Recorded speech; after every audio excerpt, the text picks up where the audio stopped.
Hello students, कैसे हैं आप लोग। आई एम अभिषेक सक्सेना और हम लोग पढ़ रहे हैं सरफेस केमिस्ट्री। हमारा टॉपिक चल रहा है प्रॉपर्टीज ऑफ कोलाइडल सॉल्यूशन। अब तक के हम लोगों ने टोटल 9 प्रॉपर्टीज देख ली है। आज के लेक्चर में हम नेक्स्ट प्रॉपर्टी और आज हम इस प्रॉपर्टी का जो झमेला है पूरा खत्म कर देंगे बच्चों। तो आज की प्रॉपर्टी है 10th प्रॉपर्टी और 11th प्रॉपर्टी में कंबाइन कर देता हूं, क्योंकि हमने 9th प्रॉपर्टी पढ़ा था charges. Do you remember charges कि कोलाइडल के पार्टिकल्स पर हमेशा कोई ना कोई चार्ज होगा, चाहे वो पॉजिटिव हो चाहे वो नेगेटिव हो, हमें उससे कुछ लेना देना नहीं, लेकिन उन पर कोई पॉजिटिव या नेगेटिव चार्ज आता है। अब हम थोड़ा फिजिक्स भी पढ़ते हैं, हमें फिजिक्स का भी थोड़ा बहुत नॉलेज है, थोड़ा नहीं अच्छा नॉलेज है हमारे पास में। तो इसका मतलब है कि अगर कभी चार्जेस आ जाए और चार्जेस के ऊपर अगर मैं इलेक्ट्रिसिटी अप्लाई करूं तो क्या होता है बच्चा। आप लोगों ने इलेक्ट्रोकेमिस्ट्री पढ़ा हुआ है, तो चलिए हम देखेंगे आज effect of electric current on the colloidal solution. तो इस टॉपिक का नाम आप ऐसे भी लिख सकते हो, इफेक्ट ऑफ इलेक्ट्रिक करंट और इलेक्ट्रिक फील्ड ऑन कोलाइड्स। ठीक है, तो effect of electric field on colloids. अब हमारे पास इसमें दो प्रॉपर्टी है। 10th प्रॉपर्टी मैं यहां लिख देता हूं, 10th प्रॉपर्टी जिसका नाम है इलेक्ट्रो। अब इलेक्ट्रिसिटी आ गई तो इलेक्ट्रो आने ही वाला है, phoresis, electrophoresis. And second property है हमारी, मतलब 11th प्रॉपर्टी इलेक्ट्रो ऑस्मोसिस। बच्चों इलेक्ट्रो ऑस्मोसिस। तो यहां पर दो मैंने प्रॉपर्टी लिखी है, लेकिन साइड बाय साइड लिखी है। एक्चुअल में ये दो अलग अलग प्रॉपर्टी है, लेकिन आपको इजीली समझ जाए, अभिषेक सर उसको इजी बना देते हैं। तो यहां पर क्या होगा, इलेक्ट्रिक फील्ड को हम लोग अगर कोलाइडल सॉल्यूशन पे अप्लाई करें तो क्या होगा, है ना। इलेक्ट्रिक फील्ड को अगर हम अप्लाई करते हैं तो हमने कोलाइडल सॉल्यूशन के बारे में कहा था कि कोलाइडल के जो पार्टिकल है डिस्पर्स फेज में भी चार्ज होगा, डिस्पर्स मीडियम में भी कोई चार्ज होगा। अगर ये माइनस है तो ये प्लस होगा, कल हमने बोला था। और ये टोटल न्यूट्रल होता है, कंबाइंड कोलाइड न्यूट्रल होता है, बट उसमें डिस्पर्स फेज अगर पॉजिटिव है तो डिस्पर्स मीडियम नेगेटिव होगा, अगर डिस्पर्स फेज नेगेटिव है तो डिस्पर्स मीडियम पॉजिटिव होगा। ये आपको याद रखना है। अगर हमने कोलाइडल सॉल्यूशन के ऊपर दो इलेक्ट्रोड्स लगा दिए, चलो दो इलेक्ट्रोड्स लगा दिए, ऐसे लगा दिए इलेक्ट्रोड्स, या ऐसे कलर ऊपर होता है, तो इलेक्ट्रोड्स लगा दिए और इसको वायर लगा के इस पे इलेक्ट्रिसिटी सप्लाई कर दी, कोलाइडल सॉल्यूशन से इलेक्ट्रिसिटी सप्लाई कर दी, तो क्या होगा बच्चों। तो यहां पर इन दोनों की देखो चार्जेस है तो चार्जेस मूव होंगे, बट कंडीशन है कि अगर डिस्पर्स फेज मूव होता है तो हम उसे कहते हैं इलेक्ट्रोफोरेसिस। मतलब अगर कोलाइडल सॉल्यूशन में अगर हम उसको कहना चाहे तो the movement of disperse phase particle when an electric field is applied to the colloidal solution is called as electrophoresis। मतलब जब डिस्पर्स फेज के पार्टिकल मूव करेंगे, कब मूव करेंगे, in the presence of electric field, then it is called as electrophoresis. And इसका opposite होगा बच्चों, अगर डिस्पर्स मीडियम के पार्टिकल मूव करेंगे, डिस्पर्स मीडियम के पार्टिकल अगर मूव करते हैं तो उसे हम इलेक्ट्रोऑस्मोसिस कहेंगे। चलिए इसको समझते हैं। तो इलेक्ट्रोऑस्मोसिस की डेफिनेशन कैसे आएगी बच्चा, when the disperse medium moves towards the electrode when there is external applied electric field। बाहर से जब हम इलेक्ट्रिक फील्ड अप्लाई करते हैं तो अगर डिस्पर्स मीडियम का मूवमेंट होगा तो उसे हम इलेक्ट्रो ऑस्मोसिस कहेंगे। ऑस्मोसिस का मतलब आप सॉल्यूशन एंड कोलिगेटिव चैप्टर में पढ़ चुके हैं, फिर भी यहां पर बार बार ये वर्ड यूज किया जा रहा है, बहुत इंपॉर्टेंट पॉइंट है। अब चलो हम दोनों कंडीशन में यहाँ पर हम जो एक्सपेरिमेंट करने वाले हैं, तो इस एक्सपेरिमेंट में हम एक कंटेनर लेते हैं, उस कंटेनर को बोलते हैं हम यू शेप्ड ट्यूब। ये आपने सुना भी होगा यू शेप्ड ट्यूब। मतलब देखो चलो यहाँ पर मैं एक बना लेता हूँ, एक यू शेप का ट्यूब। मेरी ड्राइंग इतनी अच्छी नहीं है, आप जानते हैं बच्चे। चलो फिर भी ट्राई कर लेते हैं हम। तो ये यू शेप का ट्यूब है, इसमें हम इलेक्ट्रोड लगाएंगे। चलो यहाँ एक इलेक्ट्रोड लगा दिया और यहाँ एक इलेक्ट्रोड लगा दिया बेटा, ठीक है। और इसके अंदर क्या रहेगा, इसके अंदर रहेगा हमारा कोलाइड का पार्टिकल। सेम इलेक्ट्रोऑस्मोसिस में भी यही डायग्राम हम यूज करने वाले हैं। हमारे पास यू शेप्ड ट्यूब होगा एक,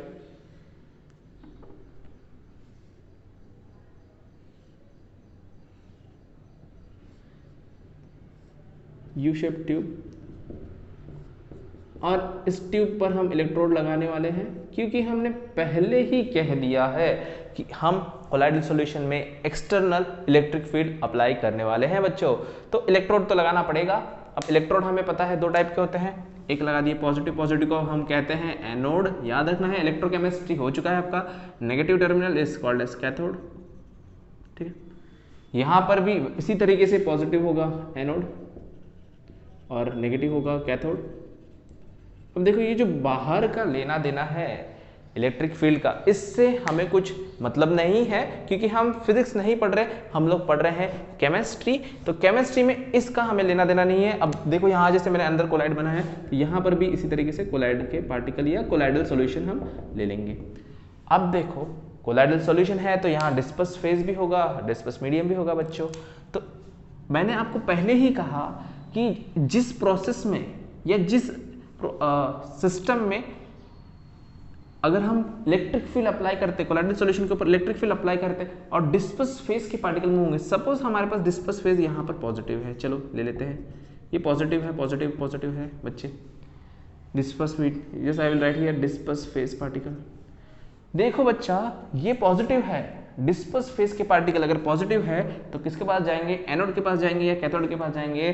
तो आप समझ सकते हो they will attract towards negative terminal, and वो यहाँ आकर इसके पास नेगेटिव टर्मिनल के पास जमा हो जाएंगे, उसके पास अपना चार्ज दे देंगे, क्योंकि that negative terminal will give electron. Negative terminal के पास इलेक्ट्रॉन्स होते हैं, इसलिए तो वो नेगेटिव होता है। तो वो इलेक्ट्रॉन देकर यहाँ पर सारे के सारे डिस्पर्स फेज के पार्टिकल जमा हो जाएंगे, कॉलिगेट हो जाएंगे, वहाँ जमा होकर टूट जाएंगे। मीन्स क्या होगा, जितने भी इसमें कोलाइडल पार्टिकल डिस्पर्स पार्टिकल होंगे, सारे के सारे पार्टिकल्स यहाँ, मतलब this all particles disperse particles will be collected at one electrode. मतलब इसका मतलब हुआ कि जब भी हम इलेक्ट्रोफोरेसिस करेंगे बच्चों, उसमें क्या होगा, डिस्पर्स फेज के पार्टिकल एक जगह जमा हो जाएंगे। तो सोचो यहां पर कोलाइडल सॉल्यूशन ब्रेक हो जाएगा। So colloidal solution will break, colloidal solution will break हो गया। एंड इसी वजह से इसको हम लोग सैक्रिफिशियल मेथड भी कहते हैं, सैक्रिफिशियल मेथड या फिर सैक्रिफाइस ऑफ कोलाइड भी कह सकते हैं। But important point is here only movement of, याद रखना है, movement of disperse phase particles दिख रहा है, जिसको हम बार बार कोलाइड पार्टिकल्स भी कहते हैं। कोलाइड पार्टिकल्स का हो या डिस्पर्स फेज पार्टिकल का हो, इसमें डिस्पर्स फेज के ही पार्टिकल मूव होंगे। जैसे कि मैंने यहाँ पर कहा, ये जो कोलाइड था, this colloid is positive colloid था, इस वजह से वो सबके सब नेगेटिव के पास जमा हो गए। अगर ये नेगेटिव कोलाइड होता तो ये सारे पार्टिकल पॉजिटिव के पास जमा होते। वो आप बेसिकली जानते हो उस टर्म को, तो मैं दो डायग्राम बनाकर टाइम वेस्ट नहीं करूंगा आपका भी और मेरा बच्चों। तो अब ये हो गया हमारा इलेक्ट्रोफोरेसिस। फिर से मैं बोलता हूं इलेक्ट्रोफोरेसिस की डेफिनेशन। तो the process in which disperse phase particle moves toward the electrode in the presence of oppositely charged, in the presence of electric field. Okay, तो but it will be moving towards the oppositely charged electron. जो उसका charge होगा उसके opposite charge में ही वो attract करेगा और जाएगा। ठीक है, ये पॉइंट क्लियर है। ये हो गया हमारा इलेक्ट्रोफोरेसिस। इसके अपोजिट मैंने कहा कि ये जो बेचारा इलेक्ट्रोऑस्मोसिस है, इसमें क्या होगा कि डिस्पर्स मीडियम फ्लो होने वाला है, डिस्पर्स पार्टिकल रुक जाएंगे। अब बच्चा सोचो कि इतना सारा डिस्पर्स पार्टिकल रुक कैसे जाएगा। तो हम क्या करते हैं, here some suitable means or you can say semi permeable membrane.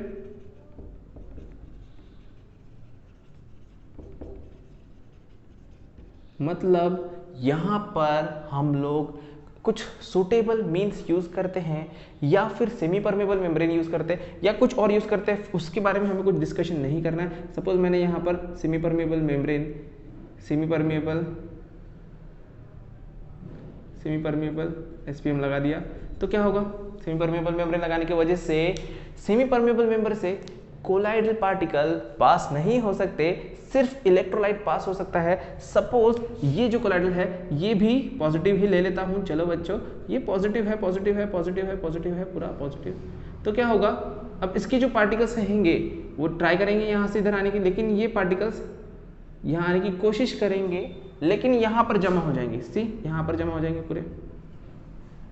हमने क्या कहा कि हियर विल प्रिवेंट, क्या करेंगे हम, prevent the motion of disperse phase particles। मतलब हम यहां पर डिस्पर्स फेज के पार्टिकल की मूवमेंट को रोक रहे हैं, दबा रहे हैं, उनको जाने नहीं देंगे बच्चों, जाने नहीं देंगे। एग्जाम क्रैक करवा के रहेंगे आप लोगों से, साथ में बने रहो मेरे साथ तो आपकी एग्जाम जरूर क्रैक होगी, ठीक है। तो prevent the motion of disperse phase particle, हम डिस्पर्स फेज के पार्टिकल को रोक लेंगे। अब बच्चों डिस्पर्स फेज के पार्टिकल इस साइड जाना चाहते थे तो सोचो, मैंने बताया था कि जब डिस्पर्स फेज पॉजिटिव होगा, देखो डिस्पर्स फेज अगर पॉजिटिव है तो डिस्पर्स मीडियम क्या होगा, कमेंट में बताओ। अगर डिस्पर्स फेज पॉजिटिव है तो डिस्पर्स मीडियम नेगेटिव होगा। तो इसमें जो पार्टिकल्स है नेगेटिव पार्टिकल्स हैं, तो ऑल द नेगेटिव पार्टिकल जितना भी डिस्पर्स मीडियम है it will try to flow toward the anode. मतलब ये नेगेटिव है बिकॉज इट इज नेगेटिव, तो डिस्पर्स मीडियम के पार्टिकल नेगेटिव है और वो देखो वो डिस्पर्स फेज के पार्टिकल से अपोजिट जा रहे हैं। डिस्पर्स फेज के पार्टिकल किधर जाने की कोशिश करेंगे, डिस्पर्स फेज के पार्टिकल जाएंगे कैथोड की तरफ। यहाँ भी देखो कैथोड में गए थे, सेम कंडीशन बताई है, अलग नहीं बताया, उल्टा कंफ्यूज ना हो इसलिए बताया नहीं। तो अब डिस्पर्स मीडियम के पार्टिकल जाएंगे अपोजिट डायरेक्शन, तो इसमें हम लिखेंगे movement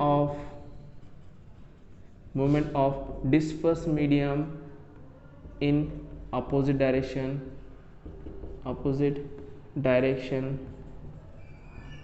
of disperse phase particle।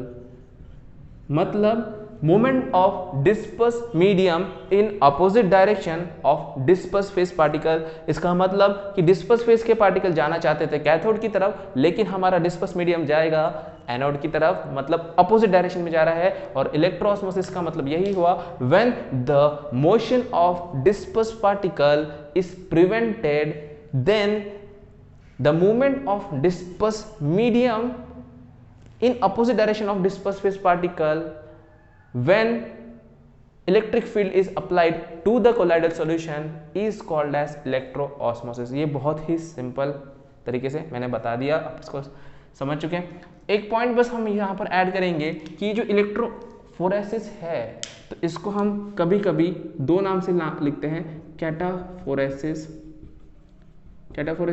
या फिर इसी को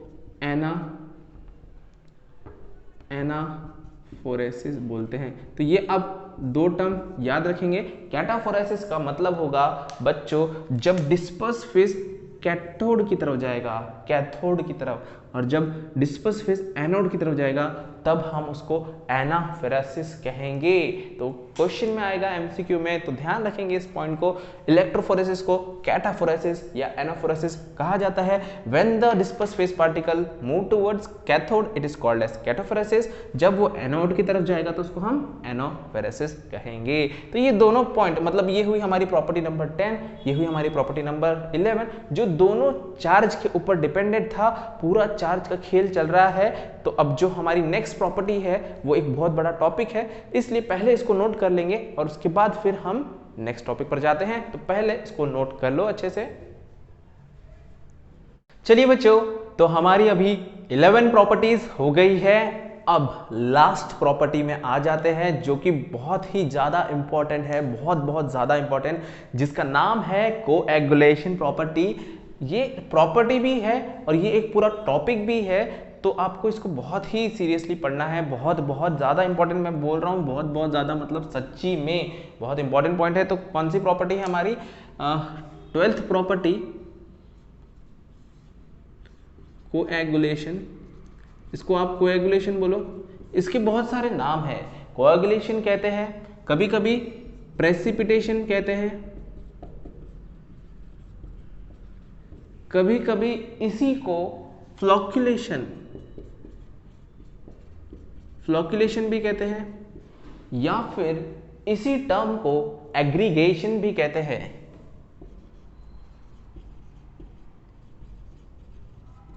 देखो और भी इसके नाम हैं, हमने बीच बीच में कभी कभी देखा है, कोगुलेशन, बट मेन ये 4 नाम हम यूज करते हैं, कोएगुलेशन, प्रेसिपिटेशन, फ्लॉक्यूलेशन और एग्रीगेशन। सबसे पहले बच्चों इसका मतलब समझो कि कोएगुलेशन या प्रेसिपिटेशन या जो भी ये टर्म है चारों के चारों, इनका मतलब क्या होता है। इसका मतलब होता है कि जब सॉल्यूशन है, सॉल्यूशन में पार्टिकल्स जमा हो जाए और पार्टिकल्स उस सॉल्यूशन से सेटल हो जाए, बाहर निकल जाए। प्रेसिपिटेशन का मतलब आपको पता है कि जिस रिएक्शन में जो भी प्रोडक्ट बनेगा वो प्रोडक्ट इमिसिबल होगा और वो सॉल्यूशन मिक्सचर से बाहर निकल जाता है।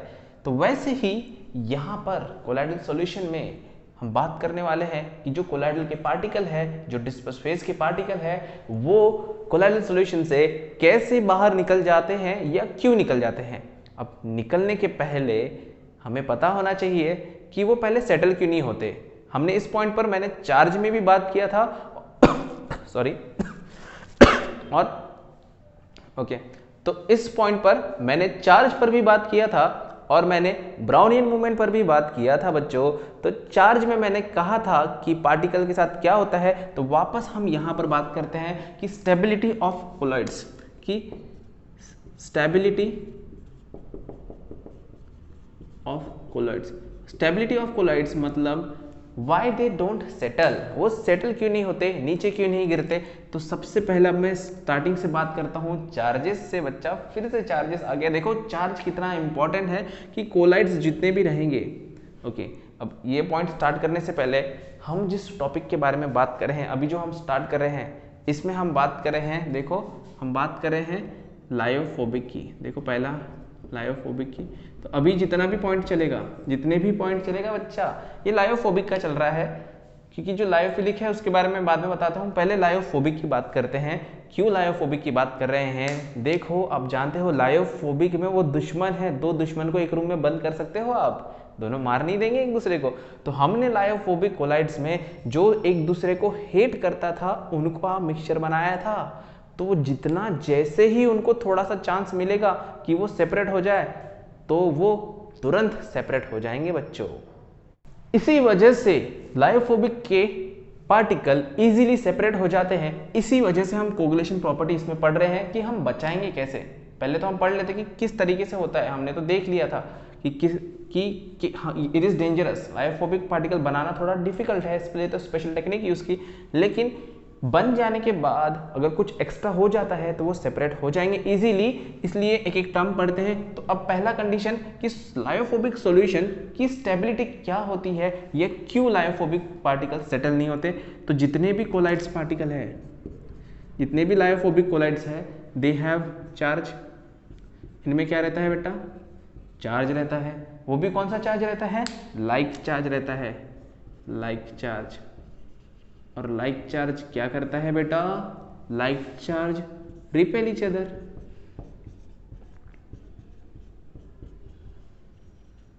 ये मैं नहीं कहता, ये आप कहते हैं, फिजिक्स वाले हो आप, बताया आपने मुझे फिजिक्स से कि जो भी लाइक चार्ज होते हैं, लड़का लड़का रिपेल होते हैं, लड़की लड़की रिपेल होते हैं, और लड़का लड़की, हाँ ठीक है, वो कमेंट में बता देना कि क्या होता है। तो repel each other, like charges repel each other. तो रिपेल ईच अदर की वजह से क्या होगा, particles will be apart, particles will be apart, apart मतलब दूरी रहेगी, लाइक पोल्स में दूरी रहेगी, और अपोजिट पोल्स जब आ जाते हैं तो बहुत करीब आ जाते हैं। बट हमें वो नहीं पढ़ना है, हमें पढ़ना है कि लाइक पोल्स है किस में, कोलाइड्स के पार्टिकल में। तो एग्जांपल के तौर पे अगर मेरे पास एक कोलाइडल सॉल्यूशन है जिसमें पार्टिकल सब पॉजिटिव है, देखो बच्चा सब पॉजिटिव है, तो ये दूर दूर रहेंगे। पहला कि चार्ज की वजह से वो दूर दूर है, और चार्ज के रिपल्शन की वजह से ये पार्टिकल जिगजैग मूवमेंट, जिसे हमने ब्राउनियन मूवमेंट कहा था, ये भी परफॉर्म करेंगे। तो ये जो पार्टिकल है डू नॉट सेटल, समझे कि ये सेटल नहीं होता, that means it is stable. Settle नहीं होता, इसी का मतलब होता है कि कोलाइड के पार्टिकल स्टेबल होते हैं जब तक कंडीशन क्या है कि ये चार्ज हो बच्चा। लेकिन सपोज इफ कुछ तरीके से मैंने क्या किया, अब दो वो जुड़ गए थे, दुश्मन थे लेकिन उनमें दोस्ती हो गई, लेकिन हमें कभी दुश्मनों की दोस्ती बर्दाश्त नहीं होती, या कभी किसी को भी कोई दो लोग ज़्यादा क्लोज हो जाएं तो हमें पसंद नहीं आता, हमें मतलब बहुत से लोगों को पसंद नहीं आता, बट ऐसा नहीं होना चाहिए। यहाँ पर क्या होगा कि अब अगर हमने किसी तरीके से या कोई तीसरा पर्सन आ गया जो इसकी चार्ज हटा दे, सपोज इसका चार्ज हट गया, so if there is no charge, if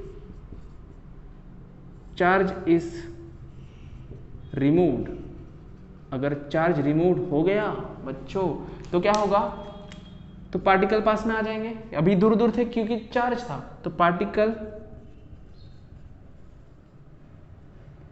aggregate, aggregate का मतलब होता है जमा हो जाना। एग्रीगेशन मतलब पार्टिकल्स का, एक एक पार्टिकल का पास पास जमा हो जाना, तो पार्टिकल जमा हो जाएंगे। और अगर पार्टिकल जमा हो गए तो क्या होगा, दे बिकम हैवी। अब जब जहाँ बहुत भीड़ जम जाती है, बहुत गर्दी हो जाती है, वहाँ बहुत गर्मी और बहुत ज़्यादा लोग हो गए तो हैवी हो जाएगा, बहुत भारी हो जाएगा वातावरण, वहाँ का वातावरण बहुत भारी हो जाएगा, और फिर दिस पार्टिकल सेटल डाउन। और इसी प्रोसेस को, सेटलिंग डाउन प्रोसेस को, the process in which disperse phase particle, और ये पार्टिकल कौन सा है बच्चा, ये डिस्पर्स फेस पार्टिकल है, याद रखना है कि हम सब डिस्पर्स फेस के पार्टिकल की बात करें। डिस्पर्स मीडियम तो बेचारा लिक्विड फॉर्म में घूम रहा है, तो डिस्पर्स मीडियम की बात नहीं कर रहे। डिस्पर्स फेस के पार्टिकल का चार्ज हमने हटा दिया, अगर चार्ज हटा दिया तो सारे के सारे पार्टिकल जमा होके नीचे बैठ जाएंगे। इसी प्रोसेस को हम बोलेंगे प्रेसिपिटेशन, या फिर कोएगुलेशन, या फिर फ्लोक्लेशन, या फिर एग्रीगेशन। याद रखना है बच्चों, the settling of disperse particle. अब रीजन नहीं पता हमें, कोई भी हो सकता है, हम देखेंगे रीजन क्या क्या है, बट पहले the process in which disperse particle settle down in the colloidal solution is called as coagulation, precipitation and flocculation and aggregation. Right, तो यहां तक पॉइंट बहुत इजी था, हमें समझ भी गया। ओके, लिख लेंगे, मतलब अब दिख रहा है आपको यहाँ पर, तो ये पॉइंट बहुत सिंपल है। अब क्वेश्चन आता है कि सर इनको तो दुश्मन थे, हमने इनकी दोस्ती करा दी थी बाहर से, कुछ अलग अलग इतने सारे मेथड हमने पढ़े, स्पेशल मेथड्स पढ़े जिसमें हमने कोलाइडल सॉल्यूशंस बनाया था, बट कोई कबाब में हड्डी होते हैं जो बाहर से आकर इन्हें तोड़ देते हैं। तो एक एक मेथड हम देखेंगे। अब रीजन ऑफ दिस कोएगुलेशन, तो हमारा अभी नेक्स्ट टॉपिक आएगा, मतलब इसी पर है हमारा। ये तो प्रॉपर्टी हो गई, देखो ये प्रॉपर्टी हो गई। अब हम पढ़ते हैं रीजन ऑफ कोएगुलेशन। तो रीजन क्या होंगे, बस रीजन ऑफ कोएगुलेशन। अब बार बार तो मैं चार नहीं लिखूंगा, आप समझ गए कि कोएगुलेशन को ही मैं प्रेसिपिटेशन कहूंगा, फ्लोक्युलेशन कहूंगा और एग्रीगेशन कहूंगा। ये चारों के चारों टर्म सेम है, पेपर में आए, बुक में आए, नोट्स में आए, सबको ध्यान में रखना है। कोई भी टर्म कहीं भी आ सकता है। कोएगुलेशन को मैं प्रेसिपिटेशन बोल सकता हूँ, फ्लोक्युलेशन बोल सकता हूँ, एग्रीगेशन। मैं ज्यादातर कोएगुलेशन बोलूंगा क्योंकि कोएगुलेशन बहुत सादा और सिंपल है, मेरी तरह मैं भी बहुत बड़ा सिंपल इंसान हूँ। ओके, तो रीजन ऑफ कोएगुलेशन एक एक करके टोटल याद रखना है। हमारे पास 5 रीजन है बच्चों। 5 रीजन में से देखो, आप अगर याद करोगे तो इलेक्ट्रोफोरेसिस याद आ रहा है। इलेक्ट्रोफोरेसिस में कोलाइडल पार्टिकल टूट गया था, एक जगह जमा हो गए थे, तो इलेक्ट्रोफोरेसिस भी एक रीजन है। बट पहले सबसे इंपॉर्टेंट रीजन हम बात करते हैं अगर इसके बारे में, तो पहला और फॉरमोस्ट रीजन, बहुत ही important reason, adding an electrolyte. Adding an electrolyte मतलब बच्चों, इलेक्ट्रोलाइट अगर मैंने कोलाइडल सॉल्यूशन में ऐड कर दिया तो कोलाइडल सॉल्यूशन से डिस्पर्स पार्टिकल प्रेसिपिटेट हो जाएंगे। ये स्टेटमेंट जरा पेप्टाइजेशन से उल्टा नहीं हो गया? पेप्टाइजेशन में क्या था, प्रेसिपिटेट थे, हमने इलेक्ट्रोलाइट डाला था और उसके चार्ज बन गए थे और वो सेपरेट सेपरेट हो गए थे और कोलाइडल सॉल्यूशन बन गया था। बट अब तो मैं उल्टा बोल रहा हूँ। कंडीशन क्या है, पेप्टाइजेशन में हमने क्या कहा था, स्मॉल अमाउंट ऑफ इलेक्ट्रोलाइट। अगर आप ध्यान से पढ़ेंगे पेप्टाइजेशन को तो वहां लिखा था small amount of electrolyte is added. तो चलो पेप्टाइजेशन का हम यहाँ एग्जांपल ले ही लेते हैं। हमने फेरिक हाइड्रोक्साइड का लिया था, चलो फेरिक हाइड्रोक्साइड है हमारे पास में, तो इसका कॉमन आयन, कोई भी मैं कॉमन आयन ले लेता हूँ। ये कोलाइडल पार्ट, तो ये हमारा कोलाइड बन गया था, suppose this is our colloid, ठीक है, ये हमारा कोलाइड है। इस पे मैं ऐड करूंगा कॉमन आयन। चलो मैं ऐड करता हूं FeCl3, Fe हमारा कॉमन आयन है। इंपॉर्टेंट पॉइंट कि मैं NaOH भी ऐड कर सकता था, वो हमने देखा है, बट मैं यहां पर चलो लेट अस कंसिडर कि हम FeCl3 ऐड कर रहे हैं। तो बच्चों क्या होगा, ये FeCl3 इस सॉल्यूशन में जाकर Fe3 plus Cl negative 3Cl negative बनाएगा कि नहीं बनाएगा? बनाएगा। बट ये जो Fe3 प्लस है इसके सर पे चले जाएगा। क्यों? भाई भाई भाई भाई भाई भाई। ओके, सो FeOH3 क्या करेगा कि अपने भाई को, अपना साथी को, अपने जैसे भाई दिख रहा है उसको दूर से, अरे भाई आ रहा है तो Fe गले लग जाएगा उसको। तो ये देखो, ये इसके ऊपर Fe3 plus Fe3 plus Fe3 plus Fe3 plus, मतलब ये हुआ हमारा कोलाइडल पार्टिकल FeOH3, इसके ऊपर प्लस प्लस बन जाएगा। ये प्लस किससे आया है? Fe से आया है ना बच्चों, किससे आया है? Fe से आया है, Fe3 प्लस से आया है, 3 प्लस। चलो तो Fe3 प्लस इसके सर पे आ गया, क्योंकि भाई है ना, Fe का भाई है वो, Fe साथ साथ भाई भाई। अब ये तो नॉर्मल कंडीशन थी, अब देखो इसके ऊपर चार्ज आ गया, तो चार्ज आ गया तो पहले FeOH3 प्रेसिपिटेट हो गया था। मतलब स्टार्टिंग में हमने देखा था कि FeOH3 पार्टिकल ऐसे नीचे बैठे थे, क्या थे? नीचे बैठे थे, लेकिन जैसे ही हमने कॉमन आयन डाला थोड़ा सा, तो ये इसके सर पे बैठ गया और ये सब पॉजिटिव हो गए और सब दूर दूर चले गए, ठीक है। बट याद रखना है कि ये दूर क्यों गए, क्योंकि बच्चा हमने इलेक्ट्रोलाइट डाला था और इसके सर पे Fe3 प्लस आ गया था। Fe3 प्लस की वजह से ये अलग अलग हो गए। लेकिन देखो, अगर मैंने किसी तरीके से ये Fe3 प्लस हटा दिए तो वही तो हम पढ़ रहे हैं कि एडिंग ऑफ इलेक्ट्रोलाइट। तो सपोज ऐड NaCl, मैं क्या करता हूं इस सॉल्यूशन में, देखो यहां पर तो Cl रहने वाले हैं, देखो यहां पर ये जो सॉल्यूशन था यहाँ पर Cl नेगेटिव भी रहेगा, Cl नेगेटिव भी रहेगा, तो इसके पास में Cl नेगेटिव भी है, देखो इसके पास में Cl नेगेटिव भी है, Cl नेगेटिव भी है, Cl नेगेटिव भी है, Cl नेगेटिव भी है। ये तो पहले से ही था, बट मैंने क्या किया कि बाहर से और उसमें NaCl डाल दिया। याद रखना, NaCl डाल दिया तो क्या होगा, NaCl जैसे ही मिक्सचर में जाएगा, पानी में जाएगा, it will form Na plus NCl negative. ये क्या हो गया, Na प्लस Cl नेगेटिव। अब बच्चों केमिकल इक्विलिब्रियम पढ़े हो आपने, कॉमन आयन देखो बढ़ गया, कॉमन आयन बढ़ गया तो इक्विलिब्रियम किधर शिफ्ट होगी, ली चैटलियर्स प्रिंसिपल आप जानते हो, तो इसमें इक्विलिब्रियम शिफ्ट होगी इस डायरेक्शन में, इस डायरेक्शन में इक्विलिब्रियम शिफ्ट होगी। इसका मतलब जो ये Fe+3 बाहर इलेक्ट्रोलाइट फॉर्म में बना हुआ था, इलेक्ट्रोलाइट फॉर्म में बना हुआ था, आयन फॉर्म में बना हुआ था, सॉरी आयन फॉर्म में बना था, ये वापस FeCl3 की तरफ चले जाएगा और FeCl3 बना देगा, मतलब रिवर्स हो जाएगी। तो देखो इसके ऊपर जो मतलब हमारे FeOH3 के ऊपर, FeOH3 के ऊपर जो Fe+3 था, Fe+3 था, ये क्या होगा, ये क्या होगा बच्चों, ये Fe+3 इस Cl के साथ निकल जाएगा और वो बना देगा FeCl3।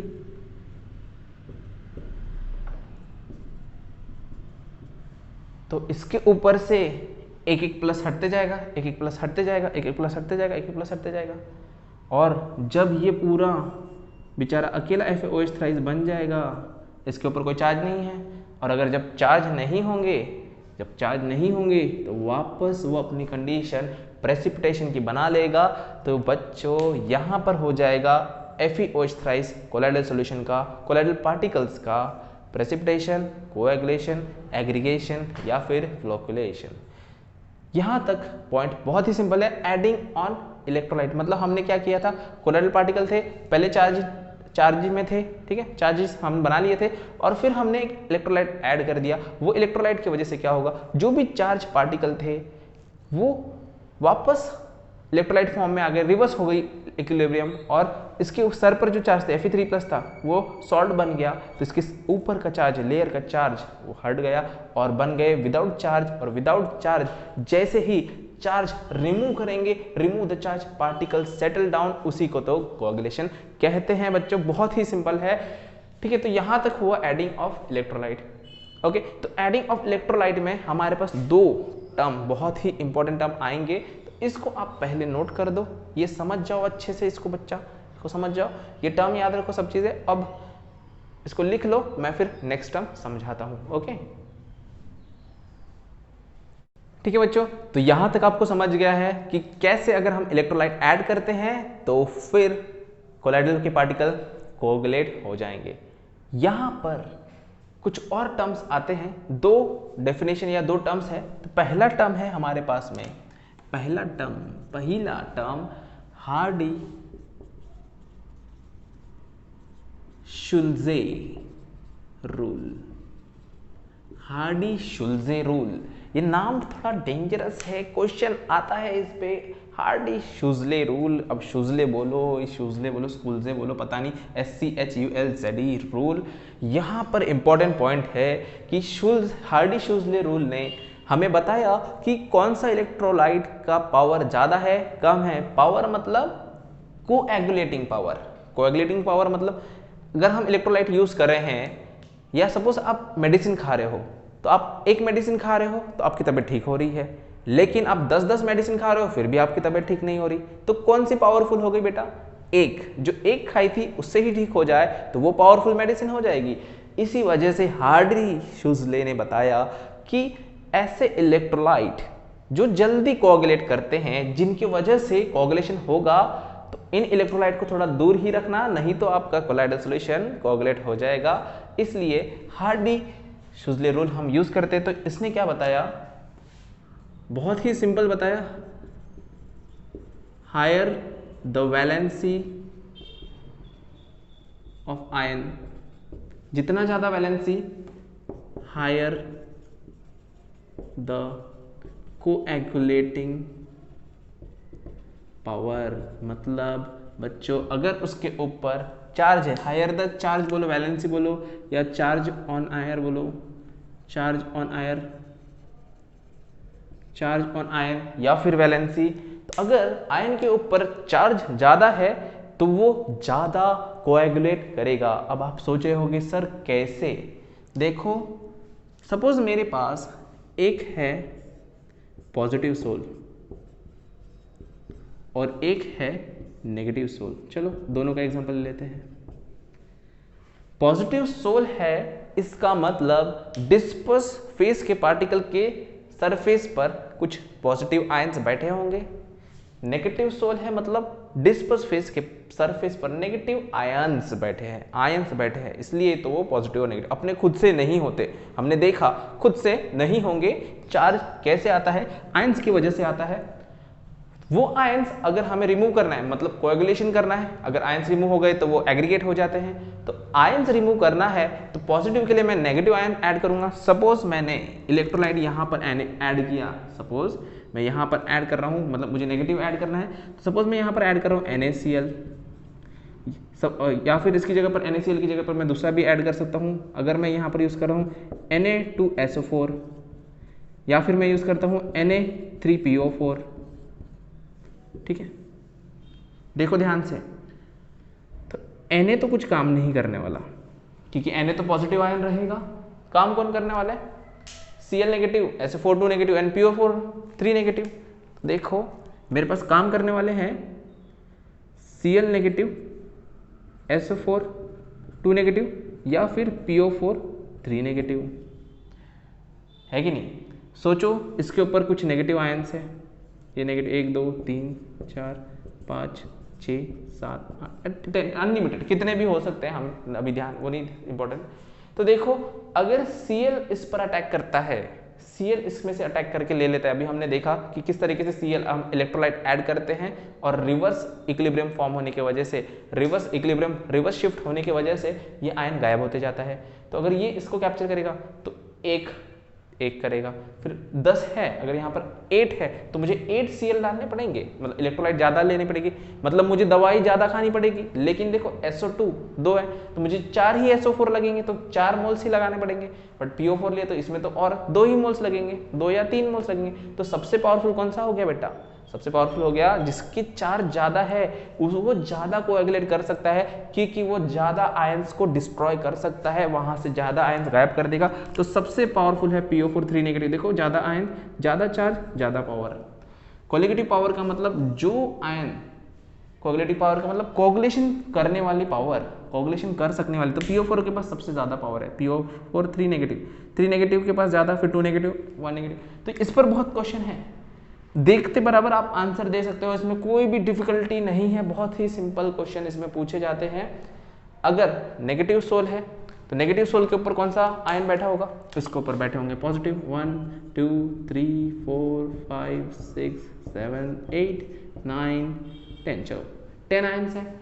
तो इसे डिस्ट्रॉय करने के लिए, डिस्ट्रॉय मतलब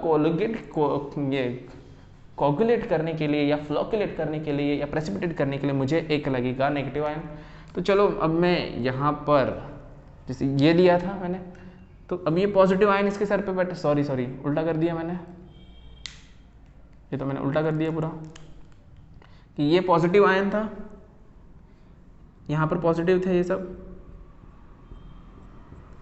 पॉजिटिव आयन को डिस्ट्रॉय कर दिया नेगेटिव आयंस ने। ओके उल्टा बोल दिया मैंने, पॉजिटिव आयंस को डिस्ट्रॉय कर दिया नेगेटिव आयंस ने। यहाँ पर है नेगेटिव, तो ये सब रहेंगे, ये सब रहेंगे, क्या रहेंगे बच्चा? ये सब रहेंगे, पूरा उल्टा कर दिया मैंने। तो ये हो गया नेगेटिव, ये भी हो गया नेगेटिव, ये भी नेगेटिव, ये भी नेगेटिव, ये भी नेगेटिव, ठीक है। तो उल्टा बोल दिया था मैंने, बस आप इसको कंफर्म कर लेंगे कि क्या है, कि पॉजिटिव सोल है तो पॉजिटिव आयंस रहेंगे इसके ऊपर, उसमें से हम ले सकते हैं NaCl। तो NaCl ये इसका पॉजिटिव पार्ट इसको अटैक नहीं कर सकता, नेगेटिव पार्ट अटैक करेगा। तो Na तो काम का नहीं है, ये पॉजिटिव है, ये तो नेगेटिव वाले इसको अटैक करके खत्म करेंगे, ठीक है। थोड़ा कंफ्यूज हो गया, तो उल्टा बोल दिया मैंने, ध्यान में रखेंगे पॉइंट। अब ये जो नेगेटिव सोल है तो उसके ऊपर नेगेटिव आयंस है, तो नेगेटिव आयन डिस्ट्रॉय करने के लिए हमें पॉजिटिव लगेगा। तो चलो मैं लेता हूँ फिर से NaCl, दूसरा भी ये नहीं लेता, CaCl2 लेता हूँ, थर्ड लेता हूँ मैं FeCl3। तो Cl नेगेटिव तो काम नहीं आने वाले, क्योंकि नेगेटिव नेगेटिव तो रिपेल कर देंगे। अटैक करने के लिए है हमारे पास में Na+, Ca2+ and Fe3+। Okay तो देखो बच्चों, ये 1 2 3 4 5 6 7 8 9 10 11 है, तो मुझे 11 आयंस लगेंगे सोडियम के। इसके मुझे 2 है तो 6 ही आयंस लगेंगे, और इसके मुझे 4 आयंस लगेंगे, तो सबसे कम आयंस इसके लगेंगे। तो जो मेडिसिन कम खाने से ठीक हो जाए तो वो मेडिसिन पावरफुल मेडिसिन। वैसे ही जो आयंस कम यूज करने से जल्दी कोगुलेट करेगा तो उसकी कोगुलेटिंग पावर ज़्यादा, तो सबसे ज़्यादा पावर हो जाएगा 3+, 2+ एंड 1+। तो देखो higher the charge on ion higher the coagulating power. यहाँ तक बहुत ही simple, Hardy Schulze rule clear है। ये हुआ हमारा पहला टर्म, और दूसरा भी टर्म इसी तरह से है, वेरी इंपॉर्टेंट। सेकेंड टर्म बता देता हूँ, फिर आप नोट कर लेना इसको अच्छे से। तो सेकेंड टर्म है हमारा, एक वैल्यू है फ्लोक्यूलेशन वैल्यू। फ्लोक्यूलेशन वैल्यू बोलते हैं, फ्लोक्यूलेशन नंबर बोलते हैं, या कोगुलेशन नंबर भी बोलते हैं। तो याद रखना है इसको, फ्लोक्यूलेशन वैल्यू या नंबर। इसे कभी कभी फ्लोक्यूलेशन नंबर भी कहा जाता है, कभी कभी इसे कोगुलेशन वैल्यू या कोगुलेशन नंबर भी कहा जाता है। इससे और बच्चे पावर से कंफ्यूज हो जाते हैं। कंफ्यूज नहीं होना, बताता हूँ दोनों का मतलब। पावर मतलब देखो जितना, मतलब पावर का मतलब क्या था कि 1 गोली खाने से ठीक हो जाएगा या 10 गोली खाने से, पावर मतलब वही मतलब होता है। फ्लोक्यूलेशन वैल्यू मतलब क्वांटिटी, एग्जैक्ट क्वांटिटी में कितना डालूंगा। तो इसका पहले मैं डेफिनेशन लिख लेता हूँ, द कॉन्सेंट्रेशन ऑफ और the minimum concentration of electrolyte, अब इलेक्ट्रोलाइट का concentration, the minimum concentration of electrolyte in millimoles,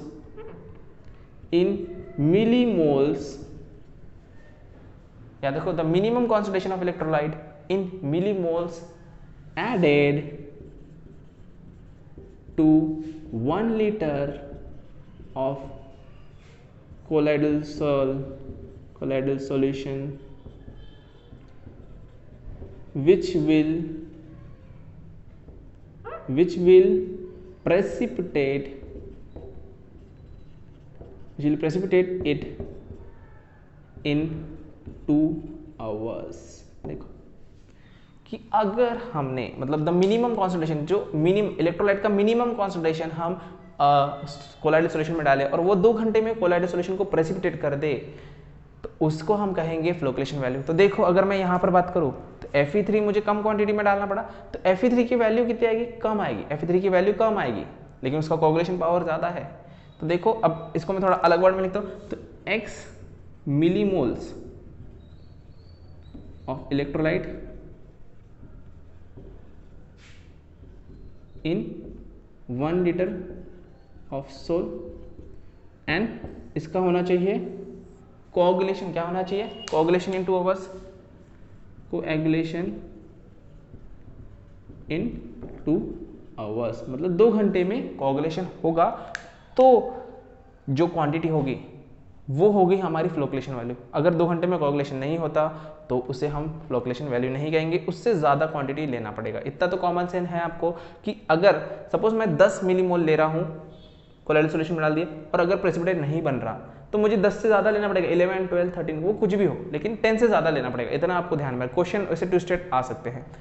अब देखो यहाँ पर मेन इंपॉर्टेंट पॉइंट है, फ्लोक्लेशन वैल्यू एक नंबर रहेगा जो इलेक्ट्रोलाइट का कॉन्सेंट्रेशन रहेगा, उसको मिलीमोल्स पर लीटर में भी मेजर कर सकते हैं, क्योंकि लीटर की बात की है पर लीटर ऑफ कोलाइडल सॉल्यूशन, तो मिलीमोल्स पर लीटर ऑफ कोलाइडल सॉल्यूशन ऐसा उसका यूनिट आ सकता है। अब देखो फ्लोक्लेशन वैल्यू और इसकी अमाउंट, ये फ्लोक्लेशन वैल्यू मतलब देखो flocculation value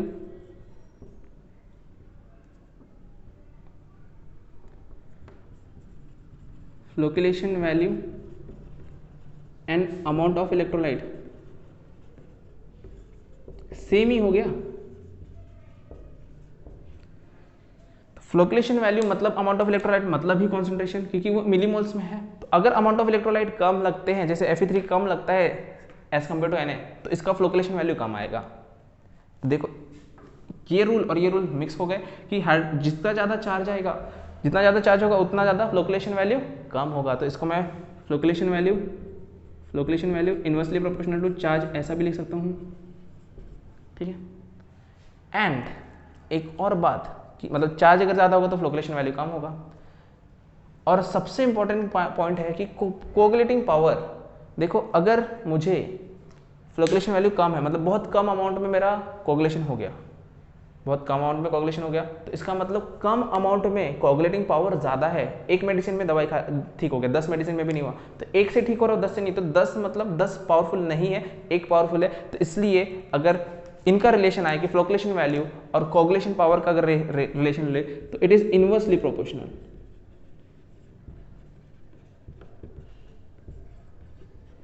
means flocculation value या फिर coagulation value is inversely proportional to coagulation power.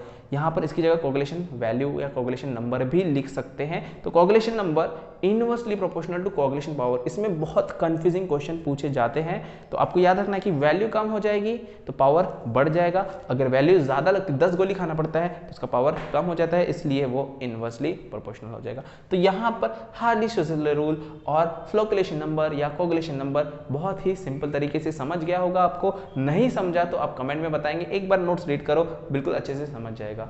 ठीक है, तो टेंशन मत लो, अभिषेक सर हैं अभी जिंदा तो ये सब बता देंगे आपको। ठीक है, इसको नोट कर लेंगे और जस्ट थोड़ा सा पॉइंट बचा है और हमारा टॉपिक खत्म होता है, तो इसको नोट कर लो, फिर हम नेक्स्ट टॉपिक बताता हूं मैं। तो बच्चों हमारा टॉपिक चल रहा था coagulation of lyophobic sols. Lyophobic sols को हम कोगुलेट कैसे करते, पहला मैंने बताया एडिशन ऑफ इलेक्ट्रोलाइट, वहीं पर हमने हर्ट्ज-सुज़ले रूल और फ्लोक्लेशन नंबर या फ्लोक्लेशन वैल्यू देखा। अब चलते हैं हम सेकेंड मेथड पर, जो हम पहले ही डिस्कस कर चुके हैं। तो सेकेंड मेथड है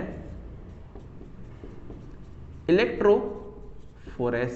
बच्चों आज के ही लेक्चर में मैंने बताया इलेक्ट्रोफोरेसिस में क्या होता है कि डिस्पर्स फेस के पार्टिकल अपने से अपोजिट इलेक्ट्रोड के अपोजिट चार्ज वाले इलेक्ट्रोड की तरफ मूव होते हैं because of the presence of electric field. Electric field के वजह से जो भी डिस्पर्स फेस के ऊपर पार्ट चार्ज होगा, पॉजिटिव हो या नेगेटिव हो, वो दूसरे तरफ चले जाएंगे, इलेक्ट्रोड की तरफ चले जाएंगे और दूसरे इलेक्ट्रोड की तरफ जाएंगे तो वो वहाँ जमा हो जाएंगे। जैसे मैंने डायग्राम में भी आपको बताया था कि इस तरीके से कुछ डायग्राम बताया था आपको मैंने कि सपोज ये पॉजिटिव है, सपोज ये नेगेटिव है, तो क्या होगा हियर कि इसमें जो पार्टिकल्स हैं, सपोज इसमें मैंने नेगेटिव सोल ले लिया तो ये सारे पार्टिकल पॉजिटिव की तरफ जमा हो जाएंगे और इसमें disperse phase particles collected at electrode and form coagulation and get precipitated. अब बोलोगे सर प्रेसिपिटेट क्यों होंगे, वो तो जमा होंगे।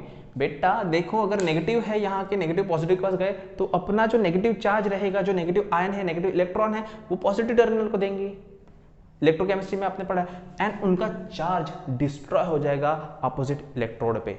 इस तरीके से वो बना देंगे कोagulation या प्रेसिपिटेशन। तो ये हुआ सेकंड कंडीशन, बहुत ही सिंपल है इसलिए ज्यादा नहीं एक्सप्लेन कर रहा। इलेक्ट्रोफोरेसिस आज के लेक्चर में बताया था, अब चेक कर लेंगे इलेक्ट्रोफोरेसिस। थर्ड मेथड इलेक्ट्रोफोरेसिस हो गई। थर्ड मिक्सिंग, पूरा ब्लू ब्लू हो जाएगा, चलो मिक्सिंग अपोजिटली चार्ज सोल्स। अब ये इंपॉर्टेंट है, मिक्सिंग अपोजिटली चार्ज सोल्स। बेटा जहां पे पॉजिटिव और जहां नेगेटिव आ जाए, मिक्स हो जाए, तो वो न्यूट्रल हो जाते हैं और फिर कुछ नहीं बचता। इसीलिए आप लोग पॉजिटिव नेगेटिव के बारे में मत सोचो, पढ़ाई के बारे में सोचो। अपने बाकी जो पॉजिटिव नेगेटिव पढ़ाई की छोड़कर है वो सब कैंसिल कर देंगे, पढ़ाई पर फोकस करेंगे। तो यहाँ पर क्या होगा कि एक सोल रहेगा पॉजिटिव सोल। पॉजिटिव सोल मतलब जिसमें सब पॉजिटिव आयंस हो, पॉजिटिव आयंस एब्जॉर्ब रहे, और दूसरा रहेगा नेगेटिव सोल। देखो तो नेगेटिव सोल पॉजिटिव सोल अगर हम मिक्स कर दें, मिक्स कर दें तो क्या बन जाएगा बच्चों, ये पॉजिटिव नेगेटिव एक दूसरे को न्यूट्रलाइज कर देंगे and it will form a neutral sol, neutral particles. तो neutral particles you know very well, do you know, आपको पता है बच्चों कि जब पार्टिकल के चार्ज खत्म हो जाएंगे तो सब एग्रीगेट हो जाएंगे, पास पास जमा हो जाएंगे और सब सेटल हो जाएंगे और यहाँ पर फॉर्म होगा कोएगुलेशन। विदाउट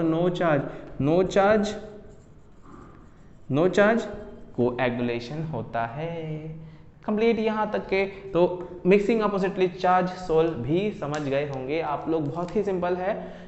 फोर्थ कंडीशन या फोर्थ मेथड की अगर मैं बात करूं तो मैं बात करता हूं रिपीटेड डायलाइसिस। इसी को हम परसिस्टेंट डायलिसिस भी कहते हैं। परसिस्टेंट या फिर रिपीटेड का मतलब होता है अगर हम हद से ज्यादा डायलिसिस करेंगे। बच्चों डायलिसिस में क्या हो रहा था, डायलिसिस में एक सेमी परमेबल मेम्ब्रेन थी, ऊपर कोलाइडल के पार्टिकल्स थे, इसमें से सिर्फ यहाँ पर वाटर था और पास क्या होता था, सिर्फ इलेक्ट्रोलाइट। क्या पास होता था, इलेक्ट्रोलाइट। देखो इलेक्ट्रोलाइट पास होता था। बट अगर बच्चों ये इलेक्ट्रोलाइट पास हो रहा है और हमारे जो कोलाइड के सरफेस है, जैसे FeOH थ्राइस था, FeOH थ्राइस के ऊपर कौन से चार्ज लिए थे हमने, Fe प्लस, सपोज Fe+3,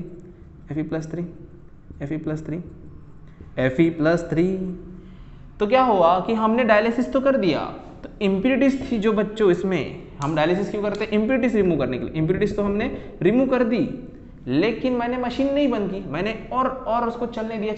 तो क्या होगा कि ये जो सरफेस पे जो चार्जेस है ये भी तो इलेक्ट्रोलाइट ही है, ये जो चार्ज भी तो इलेक्ट्रोलाइट है, और थोड़ी देर के बाद ये इलेक्ट्रोलाइट भी इस मेम्ब्रेन से पास हो जाएंगे और इसके सरफेस पर जो कोलाइडल के पार्टिकल्स है, कोलाइडल पार्टिकल्स के सरफेस के चार्ज भी इधर ट्रांसफर हो जाएंगे। और मैक्सिमम मतलब वो चार्ज अगर ट्रांसफर हो गए तो फिर से कंडीशन आ जाएगी नो चार्ज, एंड फिर बन जाएगा कोएगुलेशन, और यहाँ पर कोलाइडल सॉल्यूशन में बन जाएगा कोएगुलेशन। तो आपको ध्यान में रखना है बच्चों कि बहुत ज़्यादा डायलिसिस नहीं करना होता, एक कंडीशन होती है, उसमें इक्विलिब्रियम फॉर्म होने तक हम करते हैं, उसको फिर पास करते जाते हैं। इसलिए मैंने वहाँ पर फ्लो लिखाया था आपको कि जो कोलाइडल सॉल्यूशन है वो भी फ्लो कर रहे थे और बाहर से प्योर सॉल्यूशन भी फ्लो कर रहे थे।